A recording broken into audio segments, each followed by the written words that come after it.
endroit où aller avec, bon, on porte seulement pour venir. Mais que ce soit vraiment un rendez-vous avec le Seigneur. Alléluia. Amen. Oui, la réunion de prière doit être un rendez-vous sacré avec le Seigneur. Mais ce qui est bon, bien-aimés frères et sœurs, c'est que lorsque nous venons devant le Seigneur, lui-même déjà nous a précédés.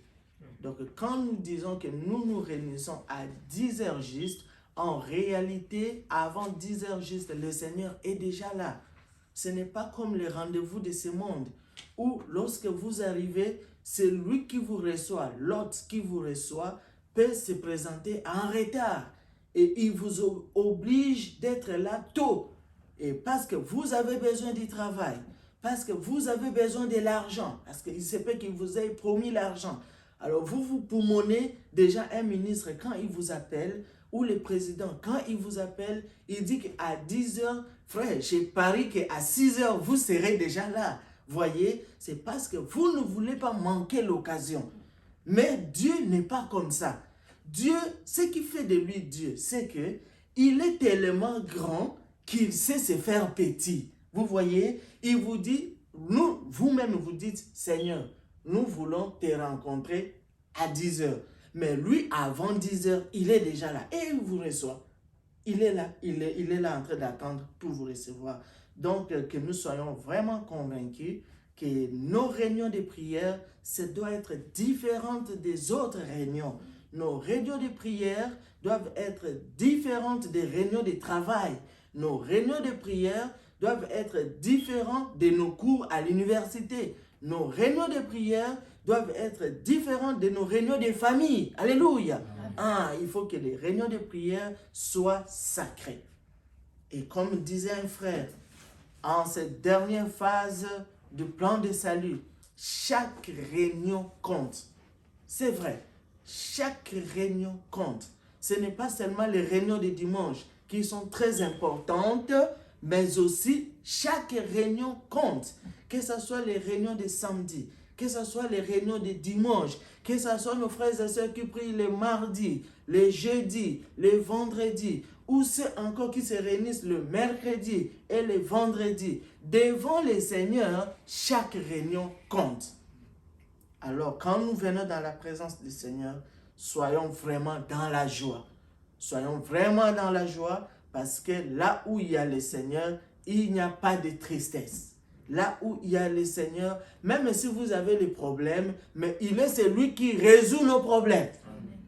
Même quand vous êtes malade, dans la présence du Seigneur, il y a la guérison. Amen. Voilà pourquoi quand nous venons devant le Seigneur, soyons dans la joie. Que Dieu puisse vous bénir et qu'il puisse bénir la réunion de ce matin. Alors nous allons nous lever pour prendre une portion d'écriture avant que nous puissions prier. Prenons Psaume chapitre 107. Psaume chapitre 107 que nous lirons à partir du premier verset. Psaume chapitre 107 à partir du premier verset. Nous lisons en ces termes. Loué soit l'Éternel, car il est bon, car sa miséricorde dure à toujours. Qu'ainsi disent les rachetés de l'Éternel, ceux qu'il a délivrés de la main de l'ennemi, et qu'il a rassemblés de tous les pays, de l'Orient, de l'Occident, du Nord et de la mer. Ils erraient dans les déserts, ils marchaient dans la solitude, sans trouver une ville où ils puissent habiter. Ils souffraient de faim et de la soif. Leur âme était languissante. Dans leur détresse, ils crièrent à l'Éternel et il les délivra de leur angoisse. Alléluia. Il les conduisit par le droit chemin pour qu'ils arrivent dans une ville habitable. Qu'ils louent l'Éternel pour sa bonté et pour ses merveilles en faveur des fils de l'homme, car il a satisfait l'âme altérée. Il a comblé de bien l'âme affamée. Ceux qui avaient pour demeure les ténèbres et l'ombre de la mort vivaient captifs dans la misère et dans les chaînes, parce qu'ils s'étaient révoltés contre les paroles de l'Éternel, parce qu'ils avaient méprisé le conseil du Très-Haut. Ils humiliaient leur cœur par la souffrance. Ils succombèrent et personne ne les laissait courir. Dans leur détresse, ils crièrent à l'Éternel et il les délivra de leur angoisse. Il les fit sortir des ténèbres et de l'ombre de la mort et il rompit leurs liens. Alléluia. Amen.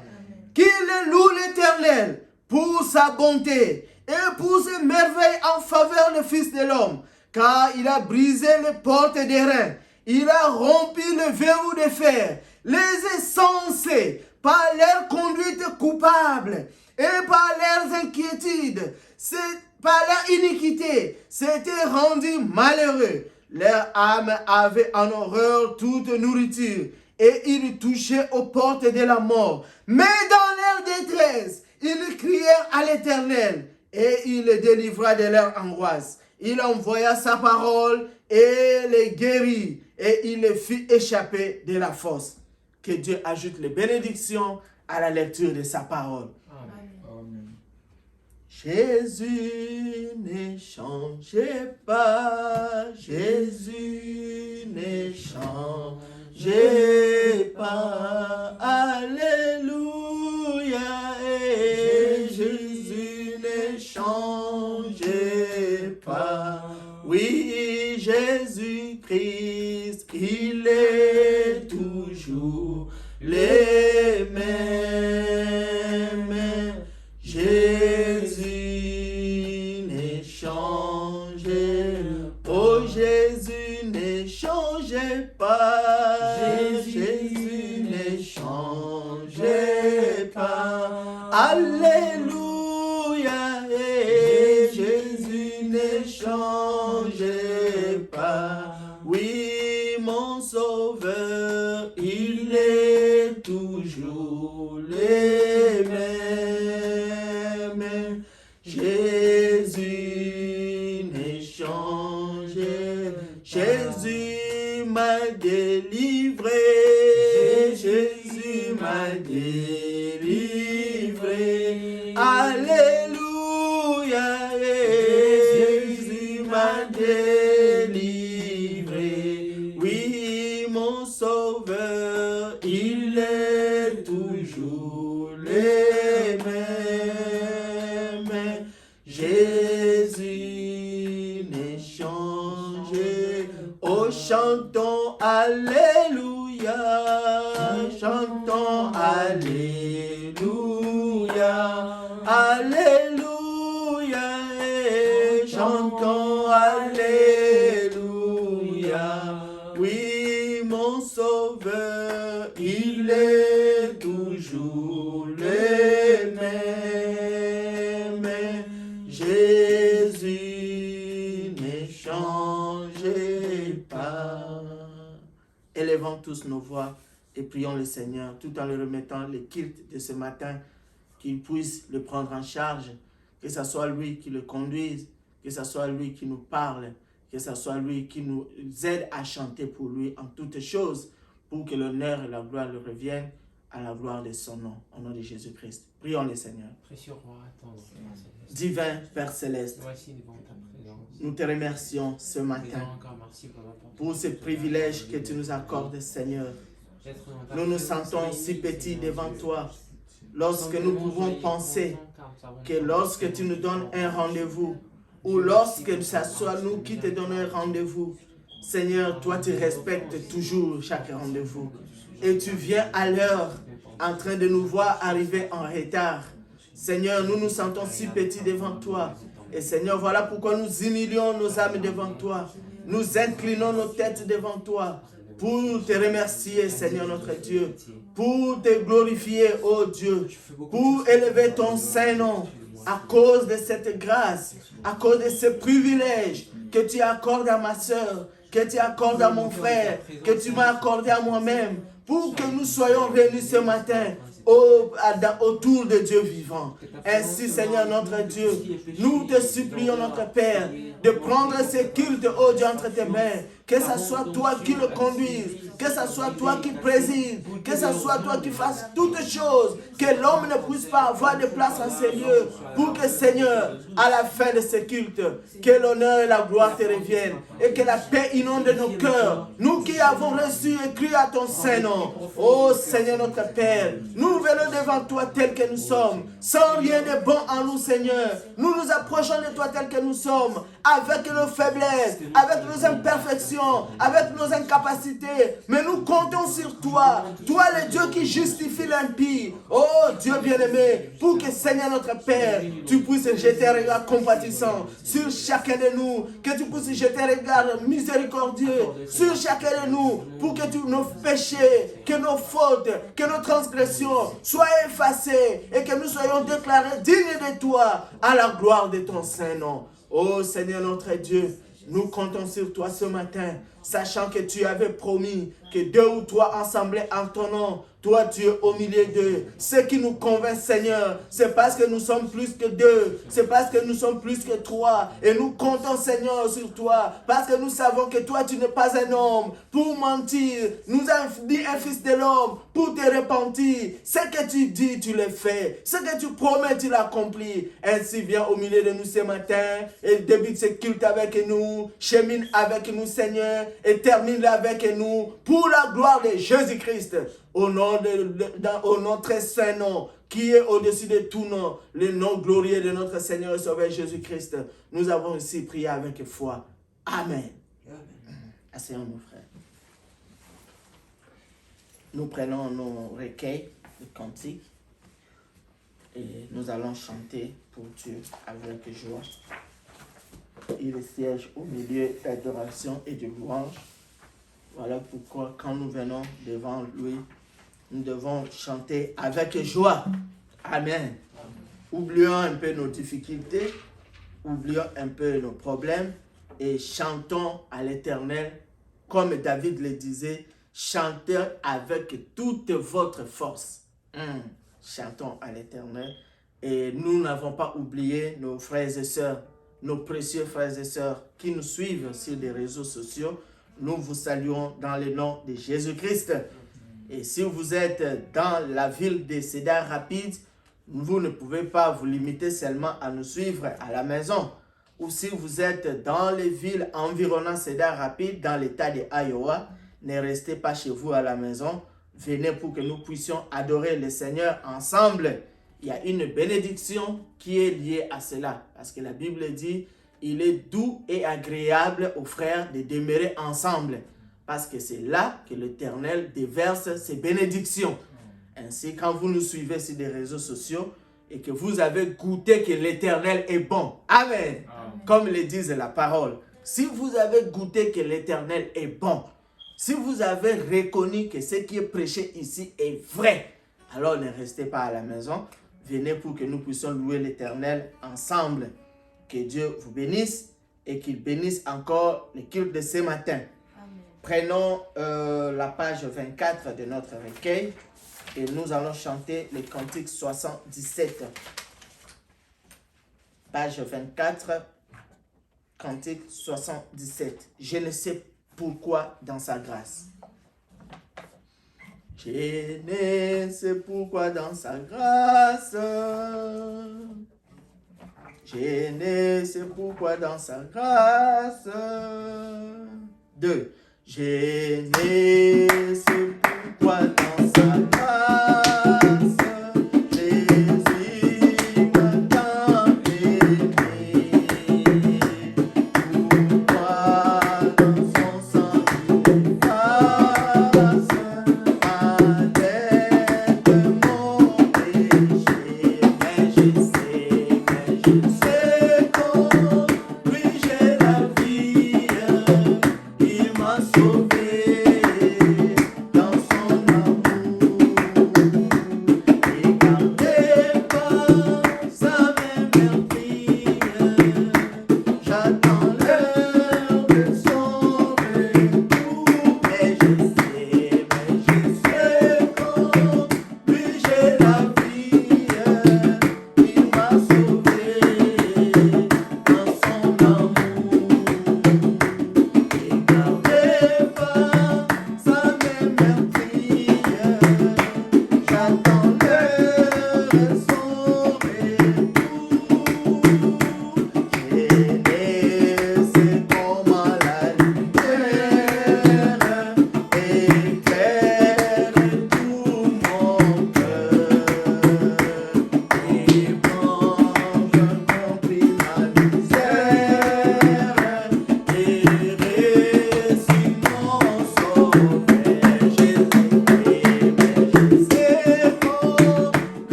attendons ces grands heures.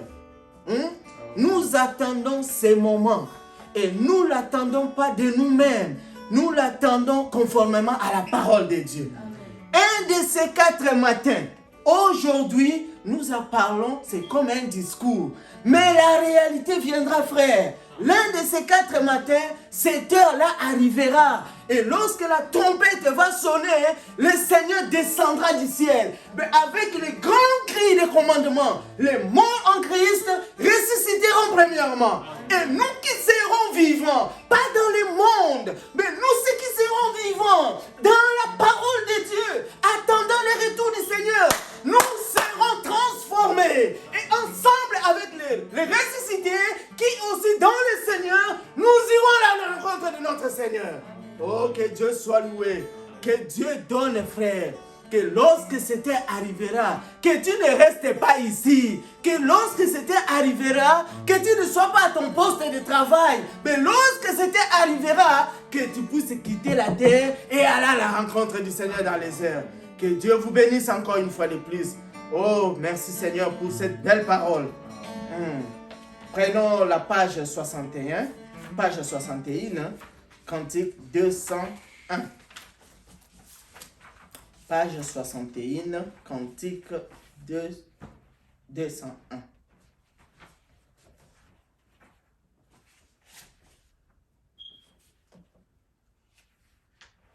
Quel ami... Non, c'est Cantique 200.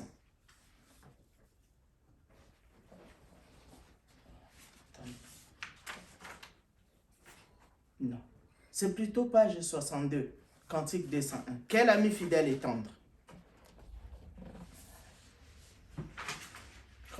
Page 62, Cantique 201. Quel ami fidèle et tendre nous avons en Jésus-Christ. Quel ami fidèle et tendre. 2. Quel ami fidèle et tendre.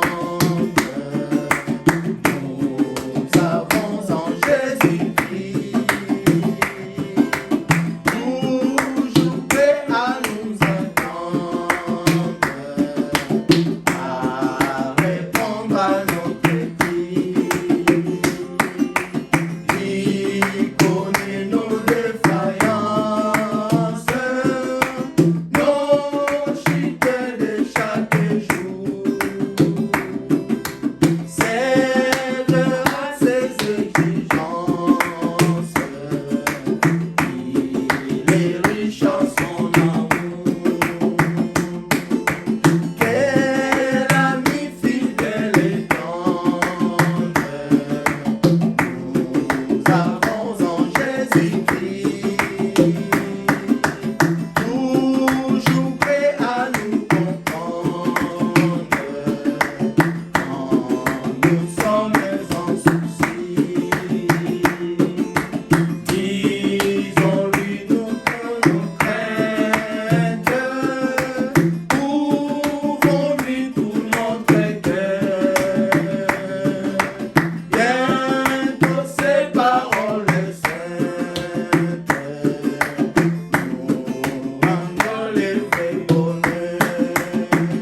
bientôt nous aurons la joie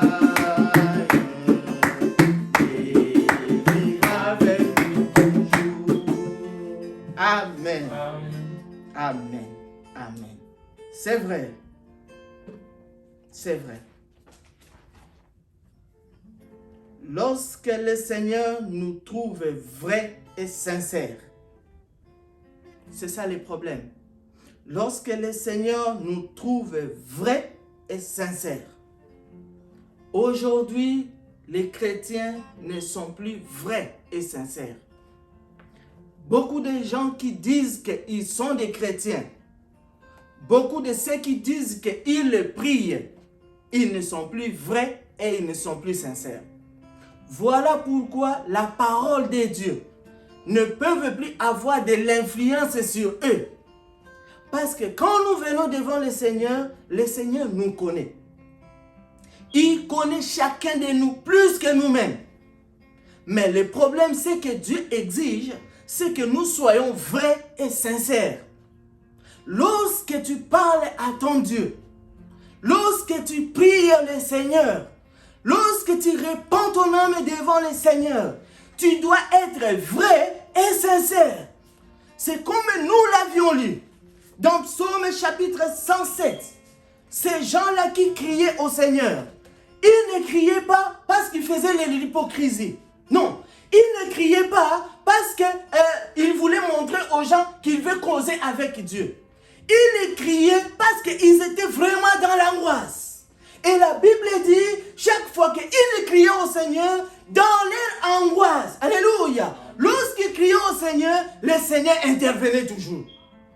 Lorsque tu parles à ton Dieu, est-ce que tu es sincère? Ce que nous devons faire, c'est que nous devons être vrais et sincères. Parce qu'avant que Dieu puisse exaucer ta prière, avant que Dieu puisse croire à ta prière, toi-même qui pries, tu dois faire confiance à ta prière. Mais lorsque tu es en train de prier, et tu te dis, pendant que tu es en train de dire, Seigneur, secours-moi, Seigneur, délivre-moi, mais tu as déjà un rendez-vous. Tu fais cette prière-là à 10h, mais déjà à 11h, tu as un rendez-vous. Il y a une petite Jézabel qui est en train de t'attendre. Mais ici, tu dis, Seigneur, vraiment secours-moi, aide-moi à être comme toi tu le veux. Mais pendant que tu pries là, tu regardes aussi l'heure, qu'il fasse vite, qu'il termine. Moi, j'ai un rendez-vous. Cela signifie que tu n'es pas sincère devant Dieu. Et voilà de quelle manière tu peux passer 10 ans, 20 ans, écoutant la parole de Dieu, mais invariable comme un adverbe. Alléluia. Il y a des gens qui vous disent, bien-aimés frères, j'ai fait 10 ans dans la parole de Dieu. Bien-aimés frères, depuis que j'ai cru, ça fait 25 ans. Mais quand vous regardez sa vie, rien. C'est vrai. C'est parce qu'ils ne sont pas sincères. Quand Dieu sonde nos cœurs, parce que la Bible dit, Dieu sonde les cœurs et les reins. Il connaît la profondeur. Écoutez, la parole de Dieu que nous écoutons est tellement puissante qu'elle va jusqu'à partager moelle et les os. C'est-à-dire, il partage là où l'esprit et l'âme, il partage, il sépare, il sait faire avec précision le partage. Pour dire que Dieu nous connaît. Et donc, quand tu es en train de parler au Seigneur, le Seigneur te connaît. Et la Bible dit, avant même que tu ouvres ta bouche pour parler, Dieu connaît déjà, c'est de quoi tu veux parler. Mais il te dit, parle, que je t'écoute, parle. Il veut voir si ce qui est dans ton cœur est vraiment conforme avec ce qui sort de ta bouche. Parce que David dit, si j'ai chanté, c'est parce que j'ai cru. Voilà pourquoi, frère, nous ne croyons pas que Dieu regarde seulement les cœurs. Cela est vrai. Dieu regarde les cœurs. Vous allez voir quelqu'un. Oh non, frère, ne jugez pas, frère. Nous ne jugeons pas. Nous prêchons la parole de Dieu. C'est lui qui juge, c'est Dieu au moyen de sa parole. Et l'apôtre Pierre dit, l'heure est arrivée où le jugement doit commencer dans la maison de Dieu. Et la maison de Dieu, ce n'est pas cette maison. La maison de Dieu, ce n'est pas ce tabernacle que les gens construisent. Parce que la Bible dit aussi, quelle maison me bâtirez-vous? Parce que Dieu n'habite pas dans les maisons faites de main d'homme. Le Seigneur dit, quelle maison, quel genre de maison vous allez me bâtir? Parce que le ciel, c'est mon trône. La terre, c'est mon marchepied. Maintenant, quel genre de maison vous allez bâtir pour moi? Voilà pourquoi l'apôtre Paul pouvait dire, vous êtes le temple de Dieu. Et si vous êtes le temple de Dieu, il ne faut pas souiller le temple de Dieu. Quand vous venez devant le Seigneur, vous devez être vrai et sincère. Lisons quelque chose. Dans Ésaïe chapitre, je crois que ça doit être Ésaïe chapitre 1er.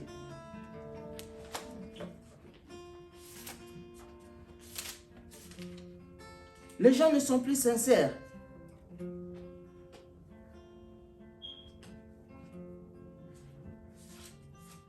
Ésaïe chapitre 1er, à partir de verset 10.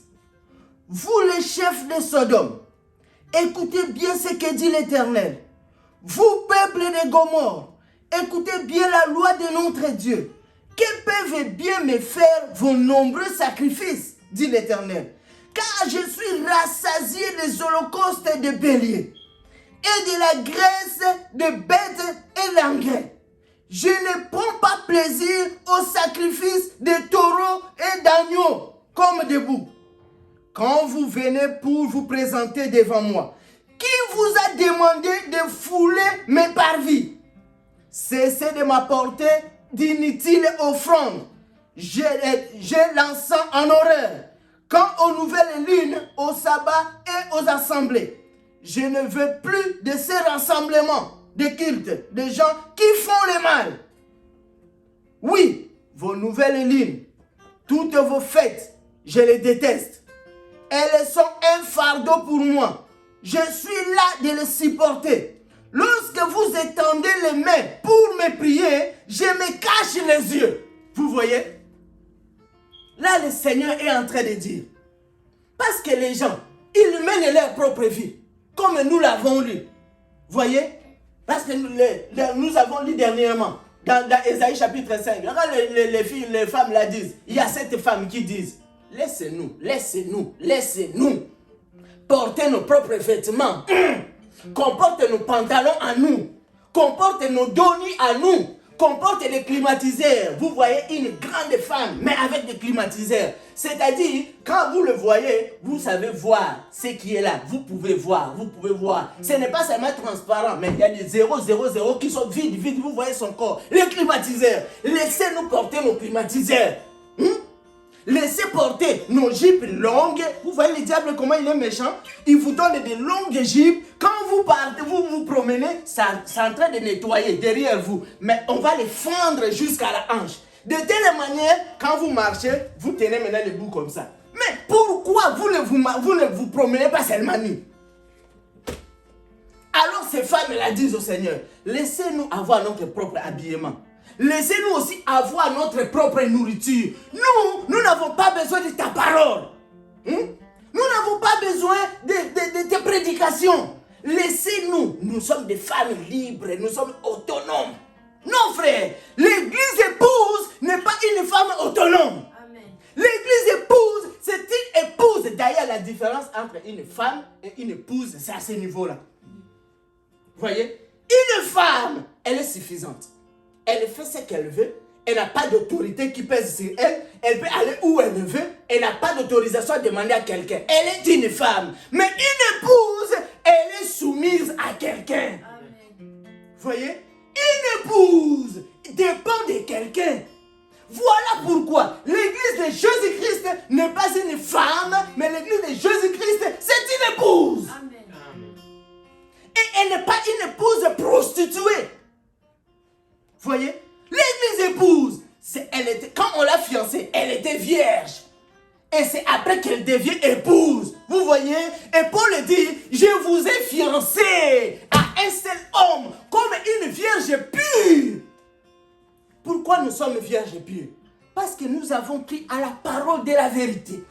Comme nous l'avions vu dernièrement. La virginité dont parle la Bible, ce n'est pas la virginité anatomique. La virginité dont parle la Bible, c'est par rapport à la pureté de la parole. Lorsque vous acceptez la parole de Dieu, lorsque vous croyez à la pure vérité de Dieu, alors cela vous rend une vierge. Cela vous sanctifie. Voilà pourquoi, dans Jean chapitre 17, lisons ça. Jean chapitre 17. C'est cette parole de la vérité qui nous sanctifie. Si vous voulez être sanctifié, croyez à la parole de la vérité. Sans la vérité, vous ne pouvez pas être sanctifié.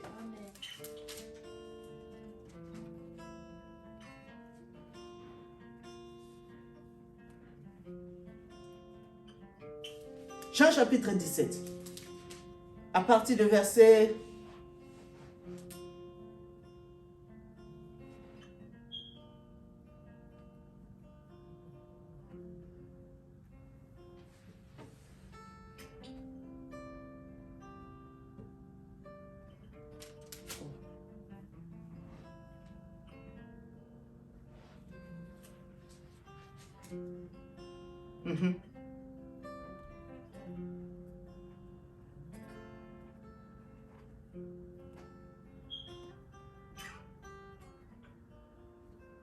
Voilà, c'est Jean 17, 17. Ah, dans la version des Semeurs, l'Écriture dit « Consacrez-les par ta vérité. Ta parole est la vérité. » Mais dans la version Louis II, l'Écriture dit dans vos Bibles, là si c'est Louis II, l'Écriture dit « Sanctifie-les par ta vérité, car ta parole est la vérité. » Vous voyez? Alors, si vous voulez être sanctifié, c'est seulement par la parole de Dieu. Mais ces femmes-là, comme elles veulent avoir leur propre nourriture, elles veulent avoir leur propre habillement. Parce que nous ici, ce qui nous donne notre façon, ce qui décrit notre façon de nous habiller, c'est la parole de Dieu. Ce qui délimite notre façon de nous comporter, c'est la parole de Dieu. Ce qui ordonne notre façon, comment est-ce que l'homme doit se comporter par rapport à la femme, c'est la parole de Dieu. Comment est-ce qu'une femme doit se comporter par rapport à son mari, c'est la parole de Dieu. Comment est-ce que les enfants doivent se comporter devant leurs parents, c'est la parole de Dieu. Mais ces femmes-là disent, nous n'avons pas besoin de ta parole. Nous n'avons pas besoin de ton pain. Laisse-nous manger de notre propre pain. Laisse-nous avoir notre propre vie. Mais permets seulement qu'on puisse porter ton nom. Vous voyez, c'est de ces gens-là. C'est de ces gens-là. Nous sommes chrétiens. Comme l'autre, vous lui posez la question, tu es chrétien? Bon oui, je pense que je suis chrétien parce que mes parents sont chrétiens. Non frère, tu ne peux pas être chrétien parce que tes parents sont chrétiens. Le salut, c'est une expérience. Et c'est une expérience vécue. Toi-même, tu dois rencontrer le Seigneur. Et quand une personne rencontre le Seigneur, la première des choses que le Seigneur fait, c'est de lui révéler qui est Jésus-Christ, la parole. Amen. Il n'y a aucune personne dans la Bible qui doit affirmer rencontrer le Seigneur sans avoir reçu la révélation de qui est Jésus-Christ, la parole. Premièrement, Dieu doit te révéler qui est Jésus-Christ, la parole. Amen. De telle manière, lorsque tu marches sur la terre, quelles que soient les circonstances, tu ne vas pas suivre les pasteurs, tu ne vas pas suivre les diacres, tu ne vas pas suivre l'apôtre, tu ne vas pas suivre n'importe qui, les prophètes, tu suivras la parole.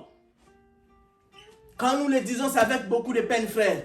Il y a des gens que nous avons pris comme des modèles. Lorsque nous avons crié à la parole de Dieu, nous avons pris des gens comme des modèles. Comme l'apôtre Paul dit, c'était des piliers. Mais aujourd'hui, ils ont fait naufrage dans la foi. Qu'est-ce que vous croyez? Quand quelqu'un sort de la parole de Dieu, est-ce qu'on doit toujours continuer à l'appeler frère? Nous les appelons frères par courtoisie. La vérité, ce ne sont plus nos frères. Est-ce qu'avant de nous rencontrer, avant de connaître la parole, nous sommes connus dans la parole. Voilà pourquoi notre amitié, c'est aussi dans la parole. Ah! Quand vous êtes dans la parole, nous marchons ensemble. Quand vous abandonnez la parole, nous aussi, nous vous abandonnons. Amen. Mais comment? Oh non, frère, on doit quand même continuer à être frères. La Bible dit que nous devons être ensemble. On est ensemble quand tu vis la parole. Frère, ne soyez pas Nous ne sommes pas en train de pousser les gens à ne pas vous visiter. Non, frère. Visitez-vous. Moi, je parle de la foi. La question de la foi, frère, c'est une question de vie ou de mort. Ne faites pas de compromis avec la parole. Quand quelqu'un, par exemple, vous avez un ami, lui, il ne croit pas comme vous, ou il était avec vous, mais il est parti. Vous pouvez continuer à vous saluer. Vous pouvez manger ensemble si vous voulez, mais vous n'allez pas prier ensemble. Mais comment, frère? Quand vous allez dire notre Père qui est aux cieux, vous n'avez pas le même Père?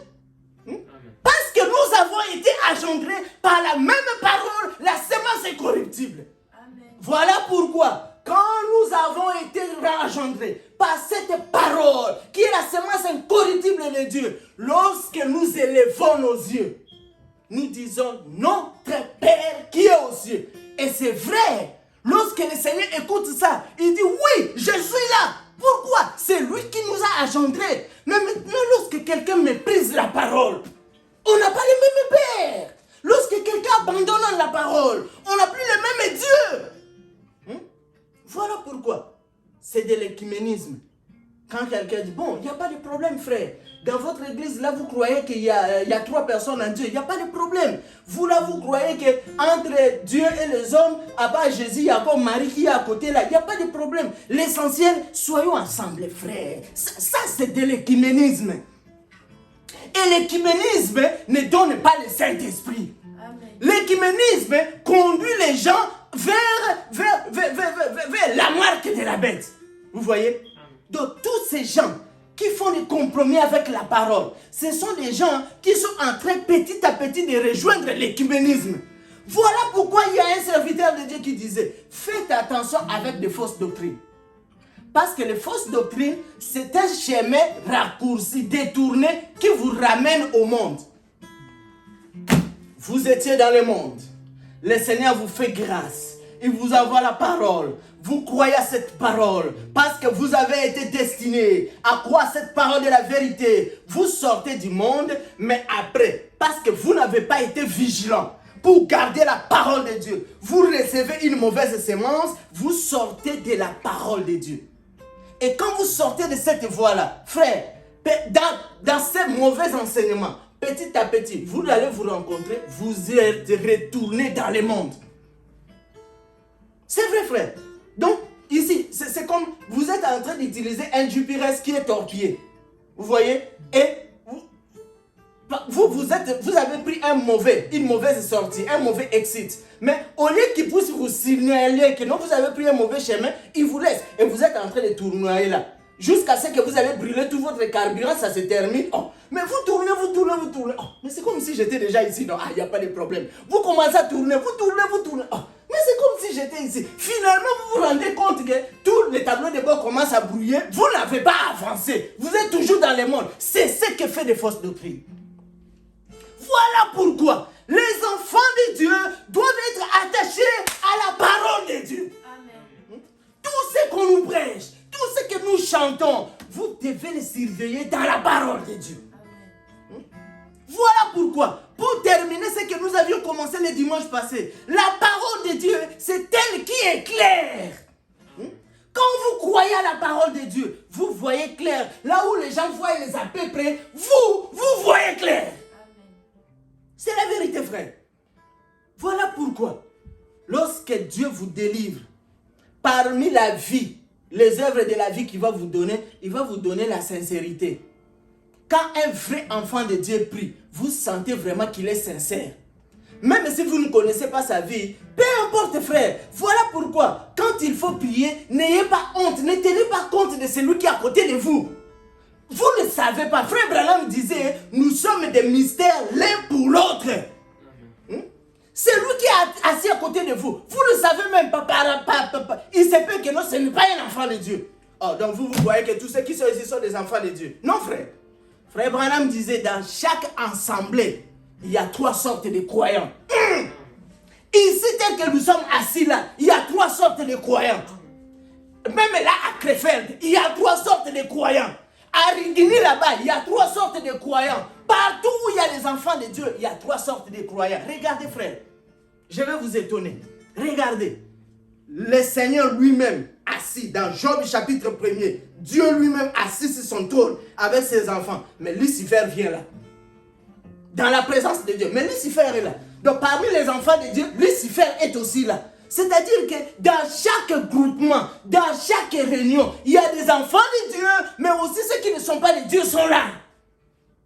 Et c'est aussi la même chose. Dans l'œuvre de Dieu, faites garde, frères. Vous avez des serviteurs de Dieu qui ont été appelés, mandatés, envoyés par Dieu. Ils sont vrais, authentiques. Mais aussi, ceux qui sont venus d'eux-mêmes, il y en a. Maintenant, comment est-ce que vous allez découvrir que celui-ci est vrai, celui-là est faux? Ce n'est pas en connaissant beaucoup de citations. Non. Ce n'est pas en lisant beaucoup de lettres circulaires. Non. C'est en lisant, en méditant la parole de Dieu. Parce que dans Apocalypse chapitre 1er, l'Écriture dit, vous les avez vaincus à cause de la parole de Dieu. Amen. Voilà pourquoi les Béréens n'étaient pas comme nous.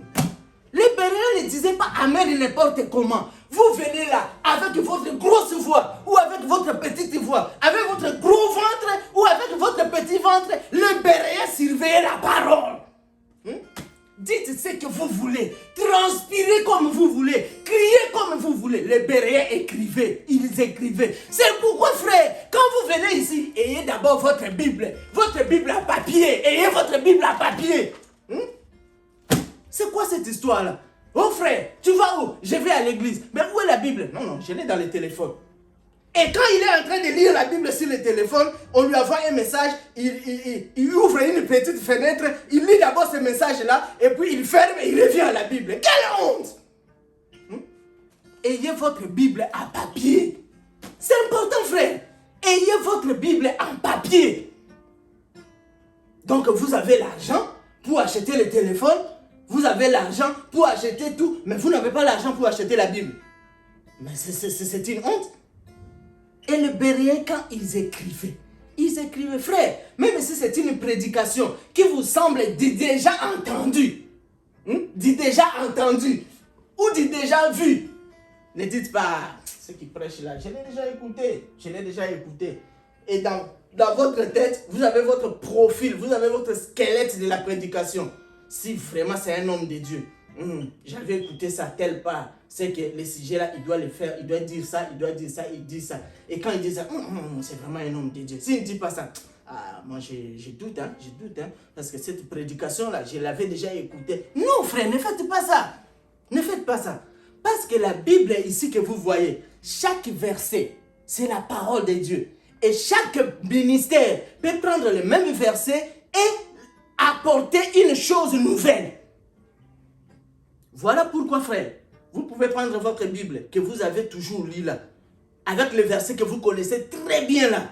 Mais quand un ministre de Dieu, qui a été envoyé par Dieu, vous prend ce même verset là, il va vous faire ressortir des choses que vous n'avez jamais entendues. C'est vrai, frère. Alors, les Béréens écrivaient, et quand ils rentraient chez eux à la maison, ils vérifiaient tout par rapport à la Bible. C'est vrai. Et quand Dieu met la sincérité en vous, comme nous l'avons chanté, si Dieu vous voit vrai et sincère, alors là, il vous permet, il vous met en liberté et il vous donne la sainteté. Voilà pourquoi, dans Jean chapitre 8, le Seigneur disait aux Juifs qui ont cru en lui, si vous croyez en moi, si vous croyez à la vérité, alors réellement, vous serez libres. Mais les Juifs là, ils étaient compliqués, ils disent, tiens, comment toi tu vas dire que nous serons libres alors que nous sommes des fils d'Abraham? Nous n'avons été esclaves de personne. Mais comment est-ce que tu dis que nous serons libres? Le Seigneur leur dit, c'est vrai, vous n'êtes pas esclaves, mais je vous dis, c'est lui qui se livre au péché. C'est lui qui est dominé par un péché. Il est esclave de ces péchés-là. Voilà pourquoi vous connaîtrez la vérité et la vérité vous en franchira. Nous ne prêchons pas la délivrance comme les dénominationnels. Oh non frère, venez, on va faire le jeûne prière pour 30 jours. Après, on va faire une délivrance en cascade. Une délivrance là, tu vas sentir que non, les démons là vont partir. Non frère, non.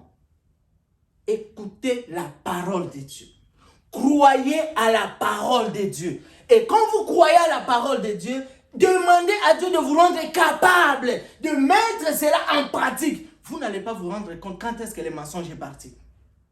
Vous allez seulement vous rendre compte, mais ça fait longtemps, je ne mens plus. Hein. Quand est-ce que cela est parti, vous ne vous rendez pas compte. Pourquoi? Vous avez été délivré. Vous croyez à la parole de Dieu qui dit, tu ne vas pas voler. Parce qu'un enfant de Dieu ne peut pas voler. Tu crois à cette parole. Tu demandes à Dieu, Seigneur, comme Paul, j'ai la volonté, moi ici, j'ai la volonté de ne pas pratiquer les vols. Parce que pratiquer les vols, c'est un péché. Ou alors c'est un attribut de péché. Aide-moi, Seigneur, à vivre dans l'honnêteté. Quand le Seigneur voit que tu es sincère, vous voyez, il faut que tu sois sincère. Pas que tu es en train de demander à Dieu, mais tu as un projet de voler. Non. Seigneur, je veux vraiment abandonner cette vie d'alcool. Je veux abandonner la vie de cigarettes. Je veux vraiment être comme toi tu le veux. Mais pendant que tu dis là, tu as déjà un paquet dans ta poche là. Tu attends seulement que quand on va sortir là, alors, tu vas allumer, tu commences à fumer. Non frère. Quand Dieu voit que tu es vrai et sincère, alors Dieu vient, il te met en liberté. C'est-à-dire que même la délivrance, c'est Dieu qui délivre. Il n'y a aucun pasteur qui délivre. Il n'y a aucun évangéliste qui délivre. La délivrance vient de l'Éternel. Et quand Dieu te délivre, Dieu ne fait pas quelque chose en partie. Non, frère. Oh non, frère. Non. Quand Dieu te délivre, il te délivre pour toujours. Mais maintenant, toi, tu dois veiller à ce que tu restes dans la délivrance. C'est vrai. Oh non frère, j'avais abandonné cette vie ici des femmes, je ne suis pas encore marié, mais je couche avec des femmes en désordre, j'ai demandé à Dieu vraiment de me délivrer, j'ai fait quand même un mois, j'ai tenu, mais là vraiment je suis rentré en force, je ne comprends plus rien. Non, Dieu t'avait délivré, mais toi-même, tu es retourné dans le monde. Parce que si ce n'est pas toi qui es retourné dans le monde, tu fais quoi avec toutes ces filles-là? Tu fais quoi? Pourquoi tu as seulement leur numéro? Tu sais que quand tu causes avec elles, elles vont te donner un rendez-vous chez elles à la maison. Pourquoi tu gardes le numéro? Tu sais que ces frères-là, quand je vais chez lui, on ne parle pas parole. Quand je vais chez lui, on critique tellement les gens. Mais pourquoi tu vas chez lui? Tu sais que cette sœur-là, quand je travaille à côté d'elle, jamais on va chanter. Jamais.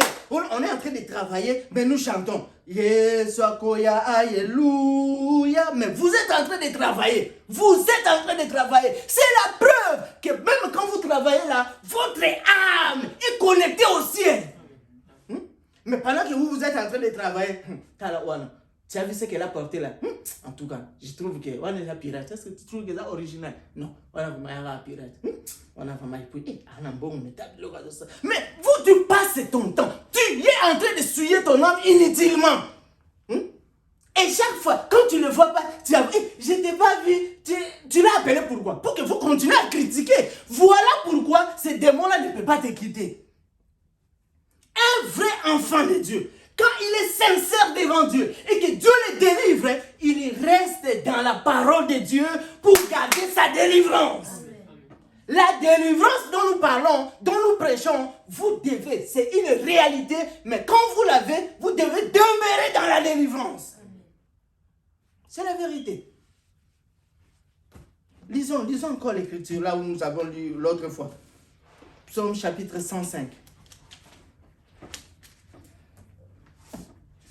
C'était Psaume chapitre 105.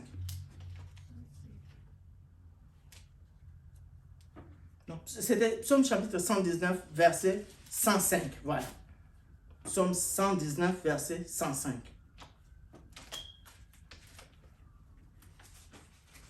La parole de Dieu, c'est une lampe. Quand vous l'avez, vous êtes éclairé. Ta parole est comme une lampe qui guide mes pas. Elle est une lumière qui éclaire mon chemin. Vous voyez, c'est vrai. Comme nous qui sommes nés au village, il n'y a pas de route comme nous avons ici. Non. Nous qui sommes nés au village, il y a des routes que nous appelons des sentiers. Les sentiers, Ce sont des petits chemins qui sont frayés lorsque vous marchez là. Donc, au début, ce n'était pas une route. Mais à force, à mesure que vous êtes en train de marcher, vous avez votre machette, vous coupez l'herbe et vous êtes en train de marcher et vous frayez un chemin.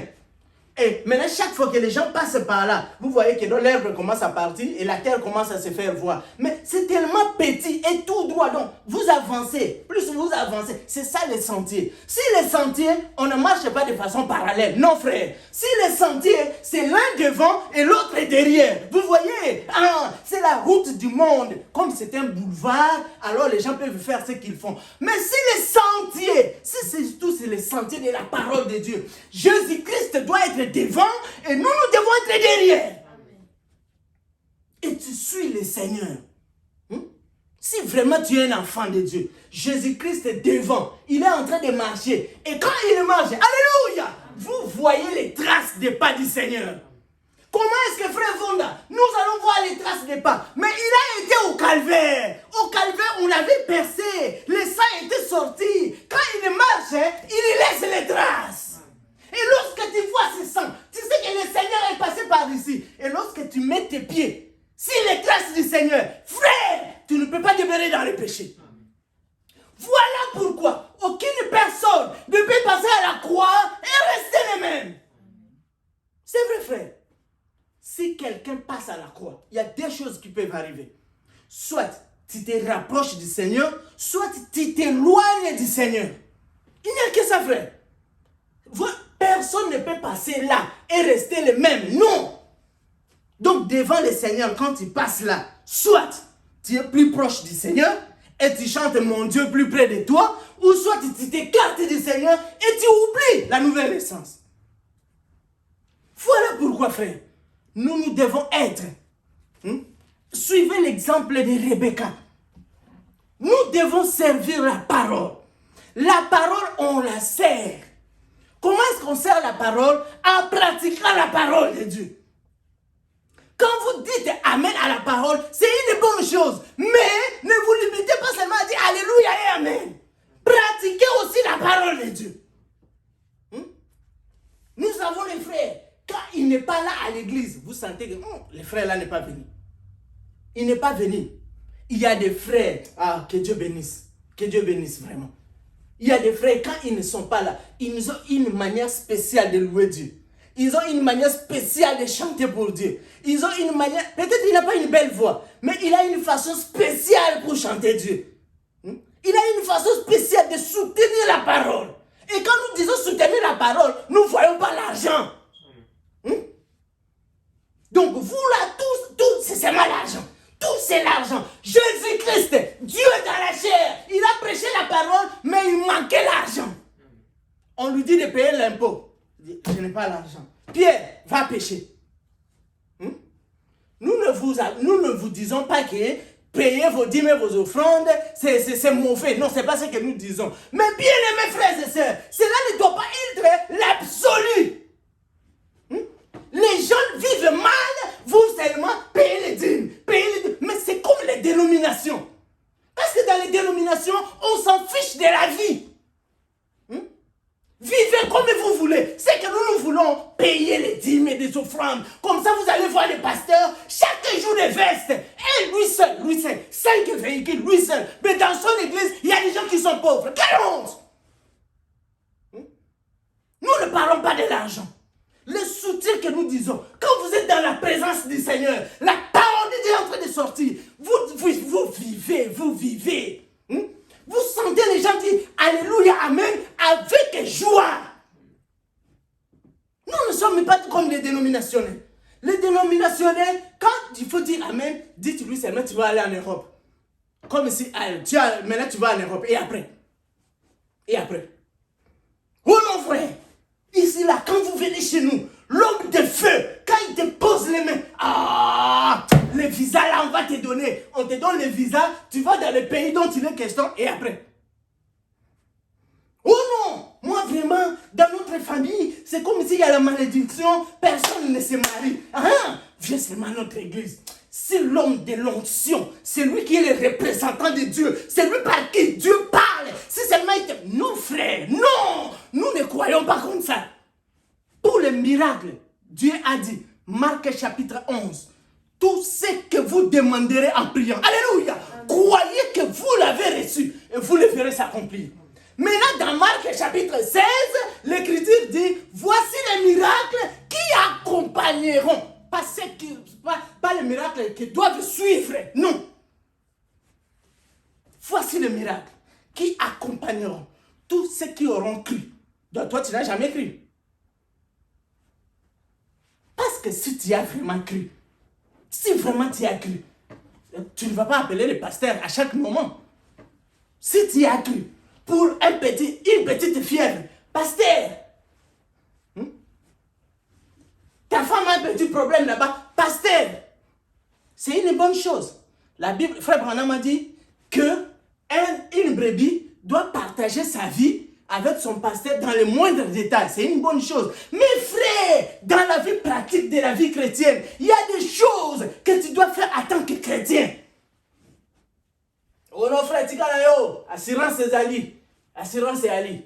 Sera la petite cara. Ouais, 911. Assurance, comment on appelle ça, ambulance, c'est toqué hôpital.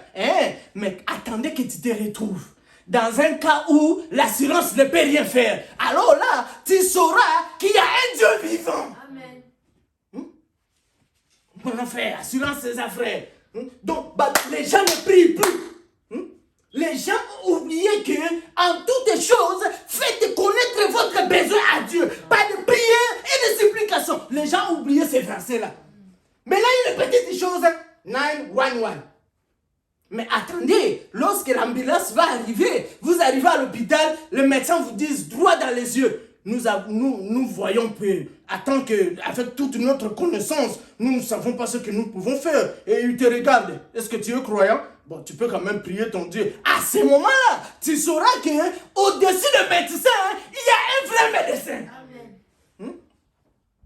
Pourquoi les gens ont perdu? Voyez, lorsque votre amour pour Dieu, ou alors, lorsque votre amour pour le monde augmente, alors votre amour pour Dieu diminue. Une personne ne peut pas servir 2 maîtres à la fois. Vous voyez? C'est la même chose. Et Rebecca avait servi les chameaux. Lorsque Eliezer a été envoyé par Isaac pour aller chercher une femme, une épouse pour son fils. Et c'est Abraham qui a envoyé Eliezer pour aller chercher une femme pour son fils Isaac. Mais Eliezer va. Et comme il est un envoyé, il ne sait pas ce qu'il va faire. Il se recommande entre les mains de Dieu. Oh, nous aimons ces serviteurs de Dieu qui ne se montrent pas tout suffisant. Il connaît tout. Tu lui poses une question, il connaît tout. Tu lui poses un problème, il connaît tout. Non, frère. Même les gens de ce monde disent, c'est lui qui connaît toujours tout. Et c'est lui qui ne connaît toujours rien. Les deux sont très dangereux. Toi, tu connais toujours. Jamais tu n'as dit à un enfant de Dieu, frère, donnez-moi le temps de chercher, donnez-moi le temps de prier. Non, il te pose un problème comme ça. Oh non, pour moi, je pense que. Non, nous n'avons pas besoin de ce que tu penses. Nous avons besoin de ce que Dieu pense de nous. Oh non, frère. Donc, c'est comme s'il a seulement la réponse ici. Tu n'as même pas encore fini la question, déjà la réponse est sortie. Non, mais ça, il est mondain. Parce que même Moïse ne faisait pas ça. Les grands serviteurs de Dieu, Moïse ne faisait pas ça. Et dans notre temps, alléluia, je vous ai toujours dit, nous ne sommes pas des branhamistes, mais laissez-moi aussi vous dire ce matin, nous avons reçu, alléluia, c'est une grâce. Nous avons reçu un serviteur de Dieu, mandaté par Dieu, un ange messager pour nous ramener à la parole. Ce que nous prêchons aujourd'hui, s'il n'était pas venu, nous ne serions pas capables de le dire. Oh non, ce frère-là vraiment, quand je le suis sur les réseaux sociaux, il prêche bien, il connaît beaucoup de choses. Je ne connais rien, frère. Si j'ai parlé ainsi, c'est parce que Dieu a envoyé un messager. Amen. Et ce messager, nous ne pouvons pas avoir honte. C'est William Marion Branham. Dieu l'a envoyé avec une grande commission. Le grand mandat, le mandat principal, c'est qu'il devait nous prendre et nous ramener à la foi apostolique. C'est-à-dire, nous devons croire comme les apôtres. tout ce que nous devons faire dans notre assemblée comme les apôtres. Nous devons prier comme les apôtres. Nous devons chanter comme les apôtres. Nous devons nous marier comme les apôtres. Les enfants doivent se soumettre à leurs parents comme les apôtres. Les épouses doivent être soumises à leur mari comme autant des apôtres. Les parents, les pères ne doivent pas irriter leurs enfants comme autant des apôtres. Ah, nous prêchons la parole dans toute sa plénitude. Et pour ça, c'est parce que Dieu a envoyé un messager. Le 11 juin 1933, lorsque Frère Branham était en train de prêcher la parole, comme je prêche ce matin, les gens ont cru. Et quand les gens ont cru, que dit la Bible? Vous devez les baptiser. Comme nous prêchons la parole, si tu n'as pas encore reçu le vrai baptême biblique, au nom du Seigneur Jésus-Christ, venez, nous allons vous baptiser. Oh non frère, oh. Mais il faut quand même il faut ça la malongue, non? Non! Il n'y a pas de malongue à faire. Ce qu'il faut faire, après avoir cru, l'Éthiopien a dit, voici l'eau. Qu'est-ce qui m'empêcherait d'être baptisé? L'énigme a dit, que Philippe a dit, il n'y a rien qui t'empêche. Si tu crois, tu peux être baptisé. Amen. Et le même jour, on l'a baptisé. Amen. Dans la maison de Corneille, il n'y avait pas de malongue. On a prêché la parole, Corneille et sa famille, et les gens de sa famille, et ses amis ont cru, on les a baptisés le même jour. Il n'y a pas de malongue.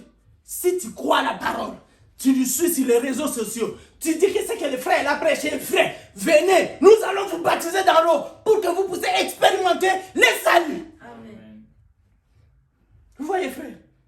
Mais les gens, qu'est-ce qui arrive? Les gens ont catégoriquement changé toutes les choses.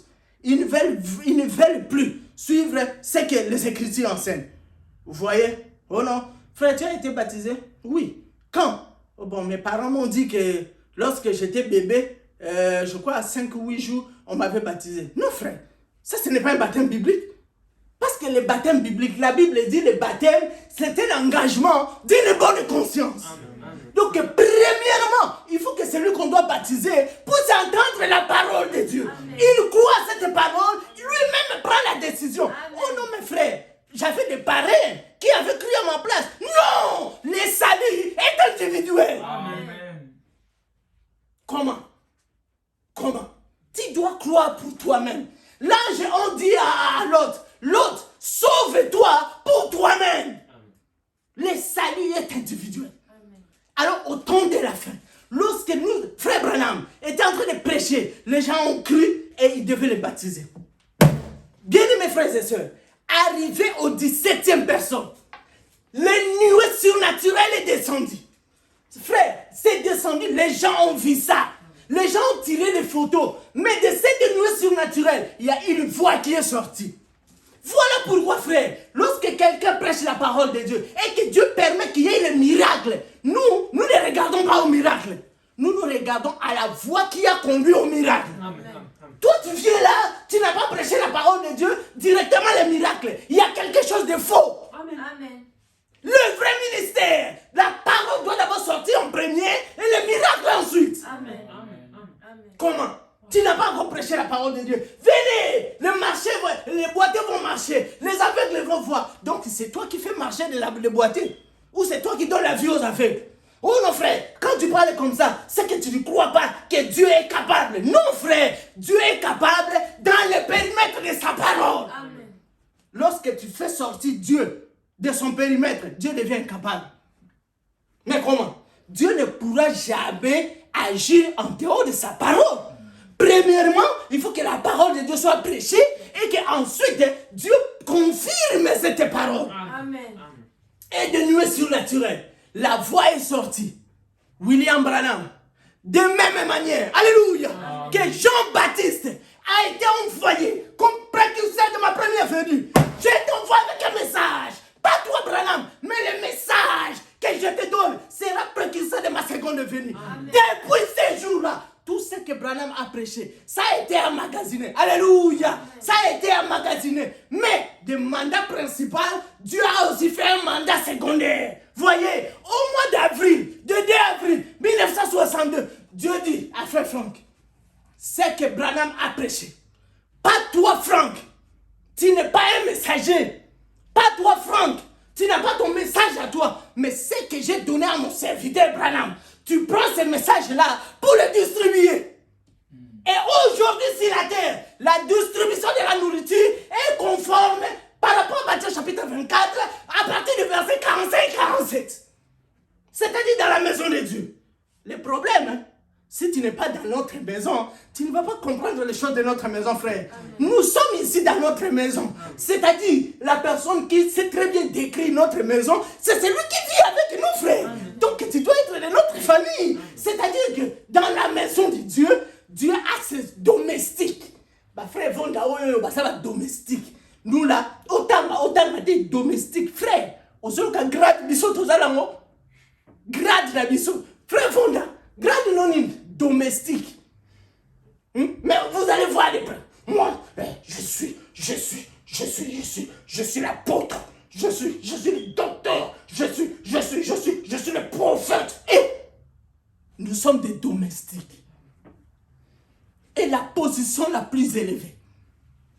Frère, c'est pourquoi vous êtes les plus heureux. Mais moi aussi, je suis heureux. Parce que avant de devenir domestique, je suis aussi enfant de Dieu. Amen. Ah, frères et sœurs, ne vous bornez pas comme Judas. Seigneur, je suis content. Voyez, je vis le mauvais esprit obéir à mon ordre. Vous voyez, il est tellement content parce que les mauvais esprits ont obéi à son ordre. Mais son nom à lui, Judas, n'était pas écrit dans le livre des vies de l'agneau. Amen. Mais nous ici, nous sommes des domestiques au service des enfants de Dieu. Et lorsque le service termine, on enlève notre tablier de domestique et nous-mêmes on se met à table comme des enfants de Dieu. Amen. Voilà pourquoi un vrai serviteur de Dieu, premièrement, doit être d'abord enfant de Dieu pour ensuite devenir serviteur de Dieu. Amen. À un moment donné, frère, ma prédication est aussi là. À un moment donné, le ministère va s'arrêter. Au ciel là, ça sera fils et fille de Dieu. Amen. Ah, il faut qu'au début, vous soyez enfants de Dieu. Et Dieu dit à frère Franck, le même message, pas un autre message. Voilà pourquoi l'Assemblée chrétienne de Iowa, nous ne croyons pas que frère Franck, c'est le 8e messager. Non, frère, il n'y a pas de 8e messager. Quand vous lisez Apocalypse chapitre 2, il y avait une chandelier, il y a un chandelier. Et de cette chandelier, il y avait 7 portes-lampes. Il n'y en avait pas 8. Il n'y en avait pas 8.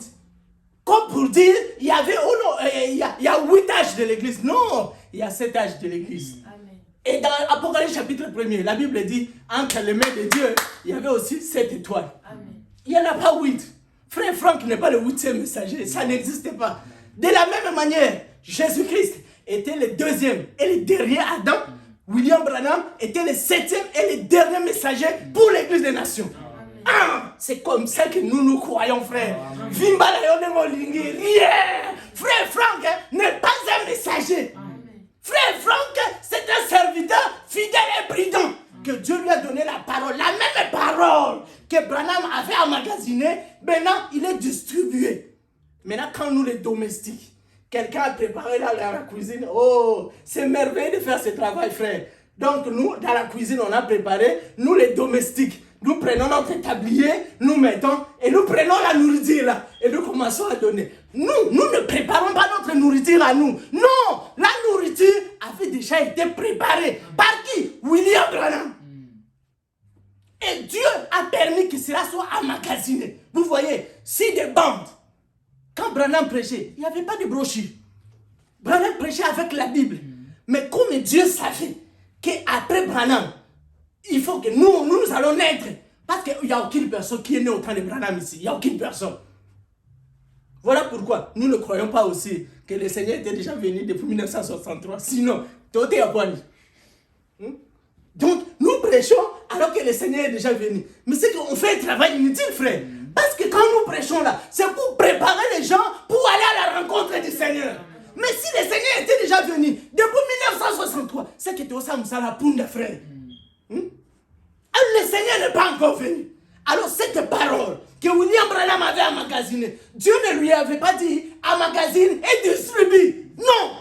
Comme au temps de Moïse. Alléluia. Amen. Quand vous lisez le mandat, Dieu n'avait pas dit à Moïse, va faire sortir les enfants d'Israël et les faire entrer dans la terre promise. Frère, lisez bien vos Bibles. Lisez bien vos Bibles. La Bible dit, Dieu a dit à Moïse, va dire à Pharaon, laisse sortir mon peuple. Amen. Donc Moïse avait une mission de faire sortir le peuple d'Israël de l'Égypte. Mais les faire entrer dans la terre promise, Dieu n'avait pas vu Moïse. Amen. Voilà pourquoi Moïse n'était pas entré dans la terre promise. Dieu a suscité Josué.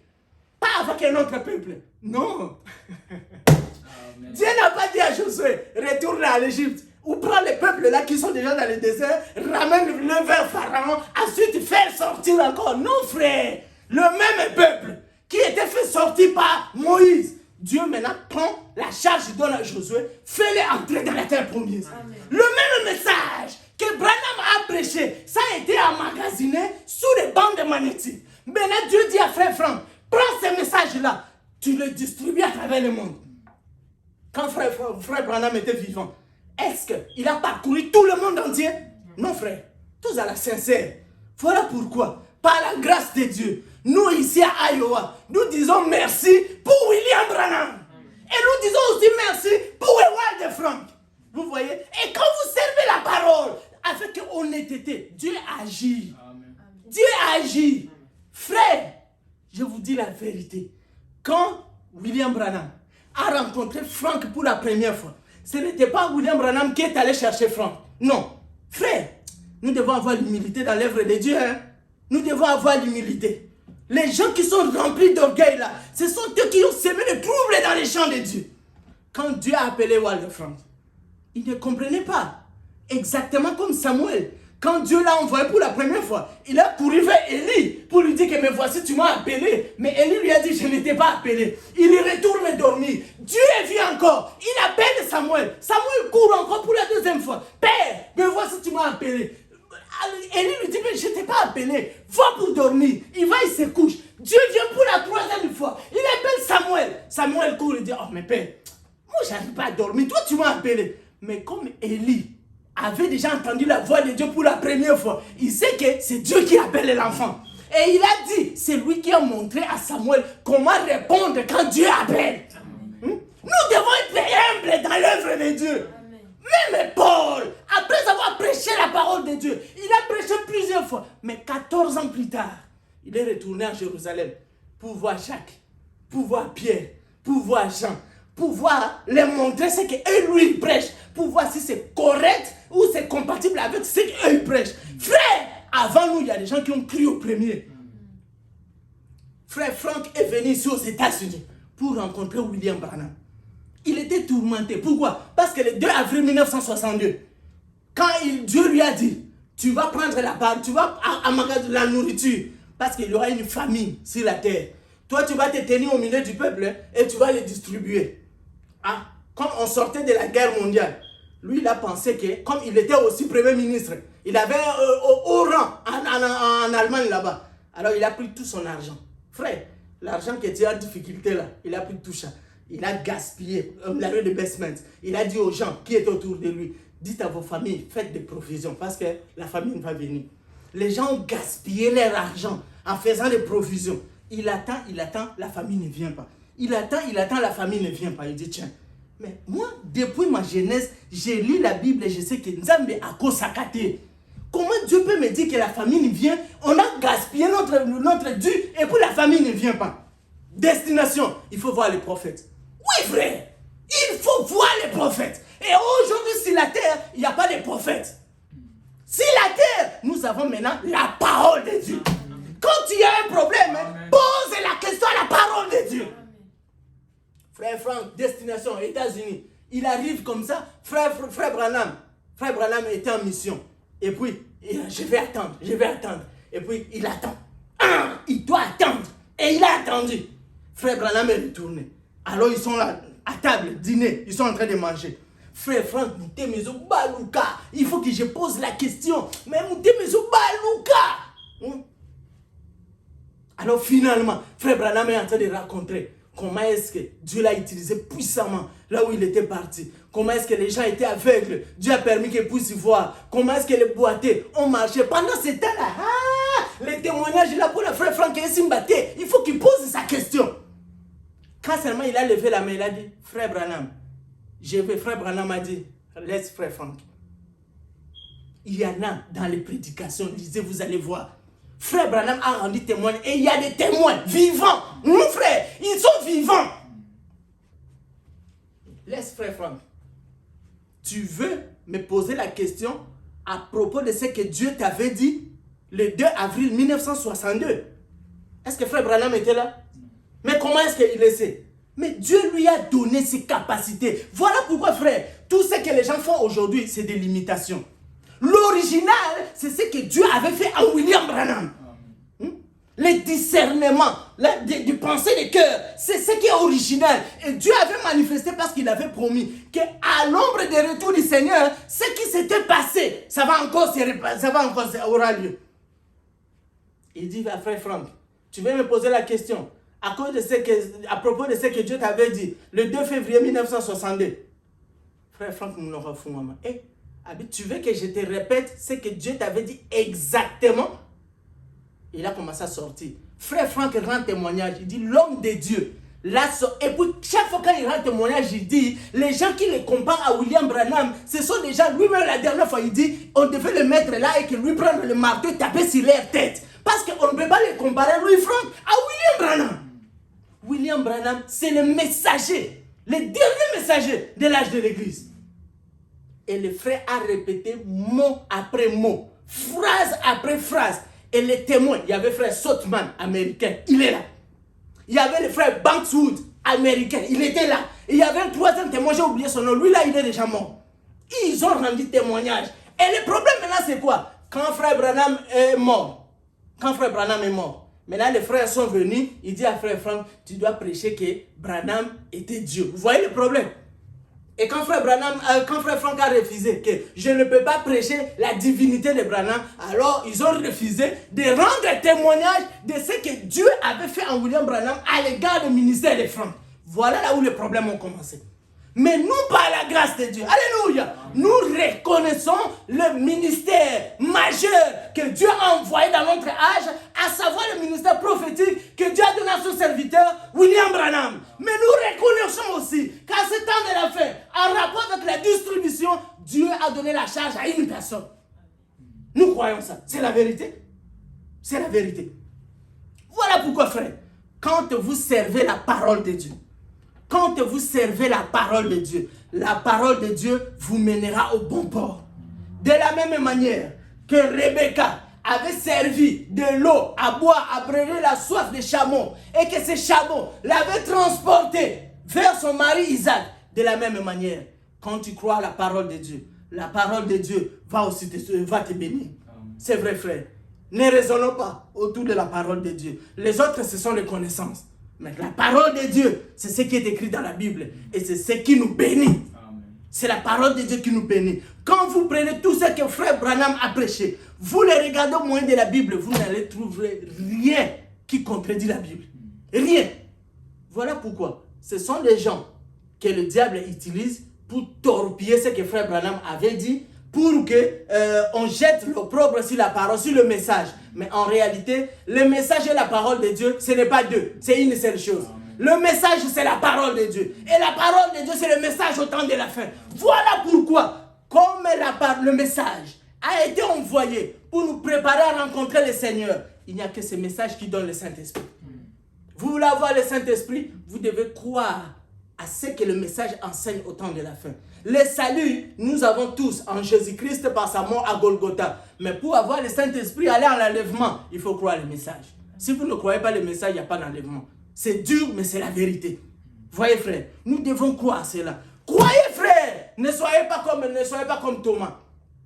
Parce que lorsque Thomas, le Seigneur est ressuscité, on dit à Thomas, certainement, le Seigneur est ressuscité. Thomas dit, tiens, quand on l'a arrêté, je l'ai vu de mes propres yeux. Quand on l'a amené devant Pilate, les soldats lui tiraient les barbes, les tapaient sur la tête là, je l'ai vu sur mes propres yeux. Quand on l'a cloué à la croix, je l'ai vu de mes propres yeux. Quand il est mort, on l'a mis dans la tombe, je l'ai vu de mes propres yeux. Et vous dites qu'un monsieur comme ça est ressuscité. Si moi, Thomas, je ne vois pas de mes yeux le marque de clous sur sa main, si moi, Thomas, je ne mets pas mon doigt sur son côté percé, je ne croirai pas. Mais le Seigneur, qui dans sa préscience savait que Thomas était un élu, il ne devait pas laisser Thomas se perdre. À cause de cela, quand vous lisez Jean chapitre 20, à partir du verset 26, vous entendrez avec moi, 8 jours plus tard, le Seigneur revient.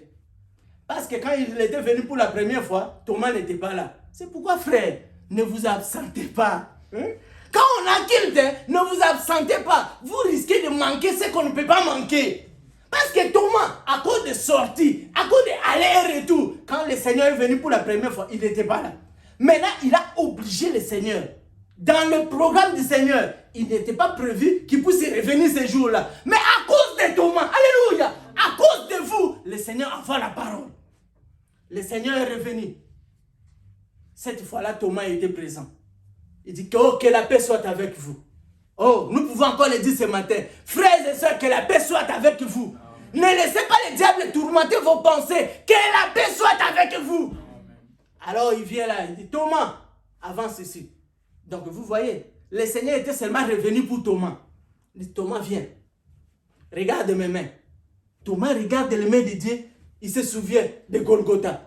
Thomas veut aller s'asseoir. Le Seigneur dit, Thomas, ce n'est pas fini. Revenez, revenez. Tu n'avais pas dit seulement ma main. Tu avais dit aussi ton doigt dans mon côté. Mais comment est-ce que Jésus n'était pas là? Mais il avait connu tout ça. Mais c'est parce que Jésus était Dieu. Amen.